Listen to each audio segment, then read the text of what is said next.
ఈరోజు ఆఫీస్లో అడుగు పెట్టగానే నాకు గుర్తొచ్చిన విషయం ఏంటంటే నేను ఫుడ్ బుక్ చేసుకోవడం మర్చిపోయా అని చెప్పి వెంటనే కిందికి వెళ్ళిపోయి చుట్టూరా ఒక లుక్ అయితే వేసేసి మొత్తానికైతే కాలిఫోర్నియా బురిటోలో రైస్ బౌల్ తిందామని చెప్పి ఫిక్స్ అయ్యా. కానీ అక్కడ 10 మినిట్స్ వెయిట్ చేసినా సరే వాళ్ళు మాత్రం నన్ను పట్టించుకునే సిచ్యువేషన్ లేరు, ఎందుకంటే రష్ ఆ రేంజ్లో ఉంది. సో వెంటనే పక్కనే ఉన్న నామ్ ఎక్స్ప్రెస్కి అయితే వెళ్ళిపోయి చికెన్ ఫ్రైడ్ రైస్ అయితే ఆర్డర్ ఇచ్చా. బేసిక్గా 260 పే చేస్తే బయట మంచిగా ఫ్రైడ్ రైస్ వస్తుంది, 80 రూపీస్కి మంచిగా నూడిల్స్ ఫ్రైడ్ రైస్ కూడా వస్తాయి.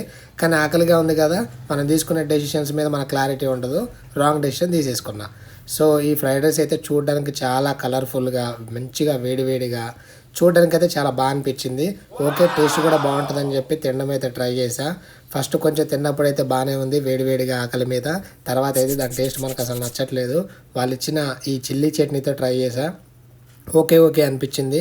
తర్వాత టమాటా కచప్తో కూడా ట్రై చేసా, పర్లేదు అనిపించింది అంతే. బట్ కొంచెం సేపు తర్వాత అయితే అసలు ఇదంతా ఇంకా ఫుడ్ మనకి వెళ్ళట్లేదు.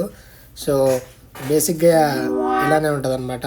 డేలో ఒక్క మిస్టేక్ జరిగిందంటే ఇంకా ఆ రోజులో ఒక 2-3 మిస్టేక్స్ అనేవి జరుగుతూ కంప్లీట్గా డిసప్పాయింట్మెంట్ అవుతూనే ఉంటుంది అనమాట డే మొత్తము.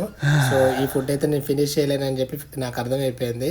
అంతే, దాన్ని నీట్గా ప్యాక్ చేసి ఆ బాక్స్ని తీసుకొని అయితే వెంటనే మళ్ళీ ఆఫీస్కి అయితే వెళ్ళిపోయా. సరే కనీసం కాఫీ అయినా తాగుదామంటే అక్కడ పైకి వెళ్తే కాఫీ మిషన్ కూడా పనిచేయలేదు ఈరోజు. అంతే, ఫుడ్ అయితే తీసుకొని వెళ్ళి చింటూ బాయ్స్కి అయితే పెట్టేసాను అనమాట ఇంటి దగ్గర ఉన్న వాటికి.